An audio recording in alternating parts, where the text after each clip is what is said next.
CCTV footage चुराई गई। CCTV footage किसने चुराई?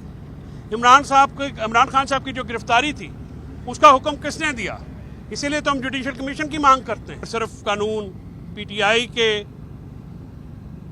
सरबराह इमरान खान साहब, उनकी फैमिली, उनके कारकुनान और उनके उन रहनुमाओं के लिए है जो कि 9 मई के बाद पाकिस्तान तहरीक इंसाफ के साथ खड़े रहे।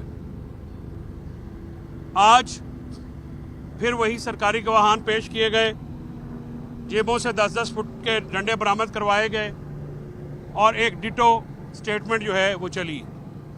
जिस तरीके से ट्रायल चला जा रहा है कंट्रोल्ड एनवायरनमेंट के अंदर, जहाँ पे सहाफ़ियों को भी पिक एंड चूज़ की जाती है, और आज के जो ट्रायल होता है उसमें सहाफ़ियों को इमरान खान साहब के पास जाके या उनके साथ मीडिया इंटरेक्शन की इजाज़त भी नहीं होती। इसके साथ साथ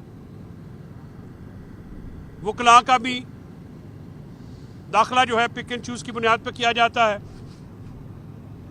ये सारे मामलात जो हैं इन्हीं को सामने रखते हुए हमने ओपन कोर्ट ट्रायल की दरख्वास्त की है, जो कि मंडे को तोशाखाना 2 में लगी हुई है, और उस पर उस दिन जो है हमने ये मुतालबा किया कि इमरान खान साहब को ओपन कोर्ट में पेश किया जाए।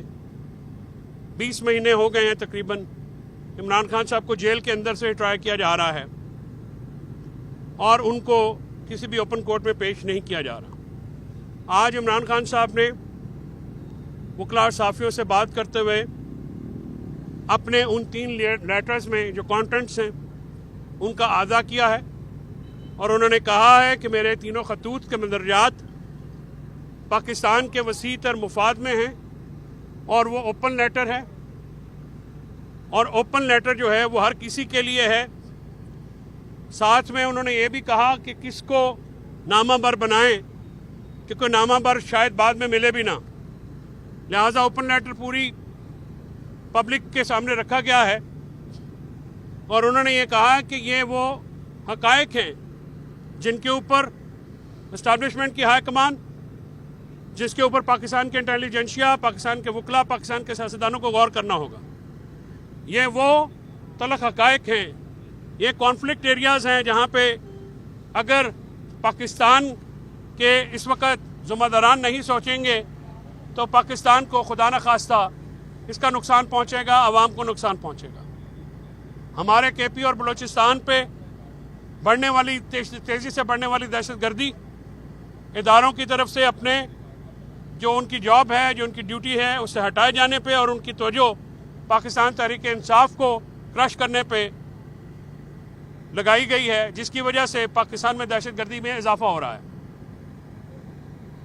पाकिस्तान में चाहे वो अदालतें हों, पाकिस्तान में चाहे वो पुलिस हो या दूसरी लॉ इन्फोर्समेंट एजेंसीज हों, इन तमाम को ख़त्म कर दिया गया है, इनको क्रश कर दिया गया है।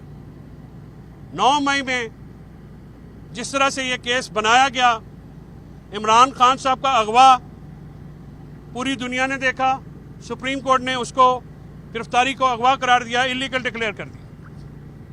इमरान खान साहब ने आज सुप्रीम कोर्ट के उस बेंच से जो रिमार्क्स आए हैं उन पे उन्होंने तहफ़्फ़ुज़ात का इज़हार किया है, और उन्होंने कहा है कि एक आज़ाद मर्द जज जो होते हैं वो कभी भी अपने कोड ऑफ कंडक्ट या कोड ऑफ एथिक्स से बढ़ के केस के बारे में ऐसी स्वीपिंग स्टेटमेंट नहीं देते जब तक वो पूरी पार्टियों को नहीं सुनते। ये कहना कि 9 मई में ये हुआ या 9 मई में वो हुआ, ये बात फेयर ट्रायल के ज़ुमरे में नहीं आती। जजेस के रिमार्क्स पब्लिश होते हैं और उसके बाद ये महसूस होता है कि जैसे आप हमें 9 मई का मुलज़िम गर्दान रहे हैं, बल्कि हालांकि ये बात जो है ये हक़ाइक़ सबके सामने हैं कि 9 मई को मैं और नईम भाई तो ख़ास कर, जो कि उस दिन उस ब्रूटैलिटी का निशाना बने, हम लोग इस्लामाबाद हाई कोर्ट में अपने दीगर वकला के साथ मौजूद थे। वहाँ पे इस्लामाबाद हाई कोर्ट में तोड़ फोड़ की गई, वहाँ पे कमरों को, जो बायोमेट्रिक रूम होता था पुरानी हाई कोर्ट का, उसको तोड़ा गया, बाहर दरवाजे तोड़े गए, शीशे तोड़े गए। नईम भाई समेत बहुत सारे वकला को शदीद चोटें आईं। आज तक اس پہ پرچہ درج کرنے کے حکم پہ عمل درآمد نہیں ہوا. CCTV فوٹیج چرائی گئی. CCTV فوٹیج کس نے چرائی؟ عمران خان صاحب کی جو گرفتاری تھی اس کا حکم کس نے دیا؟ اسی لیے تو ہم جوڈیشل کمیشن کی مانگ کرتے ہیں کہ 9 مئی اور 26 نومبر کو ہونے والے حادثات جو ہیں جب تک ان کا ایک انڈیپینڈنٹ جوڈیشل کمیشن فیصلہ نہیں کرے گا تب تک دودھ کا دودھ پانی کا پانی نہیں ہوگا.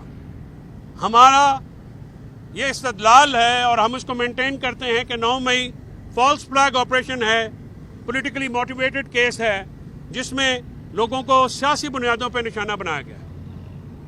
26 نومبر کو ہمارے نہتے اور پرامن سیاسی کارکنان کو شہید کیا گیا, زخمی کیا گیا, ان کو مسنگ کیا گیا. ہم پاکستان کے شہری ہونے کے ناطے سے ریاست سے آئین اور قانون کے مطابق سلوک مانگتے ہیں. ہم عدالتوں سے اپنے بنیادی حقوق کا تحفظ مانگتے ہیں. یہ سپریم کورٹ کا بینچ جو کہ ملٹری کورٹ ٹرائل کا کیس سن رہا ہے اس کے ریمارکس حوصلہ افزا نہیں ہیں.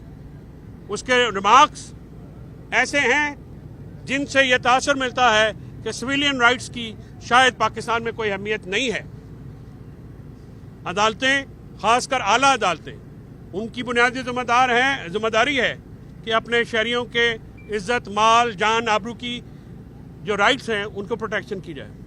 بدقسمتی کی بات ہے چاہے وہ ہائی کورٹس ہوں چاہے وہ سپریم کورٹ ہو, وہ اپنی اس بنیادی ذمہ داری میں ناکام نظر آتی ہے. شہری نوحہ کنا ہیں. پاکستان کے معصوم نہتے شہری جن کی صرف گناہ یہ ہے کہ پاکستان تحریک انصاف اور عمران خان کے کاز کے ساتھ کھڑے ہیں, ان کے گھروں میں ان کی چادر اور چار دیواری کا تقدس پامال کیا گیا. خواتین ورکرز کے ساتھ جو معاملہ ہوا وہ سب کے سامنے ہے.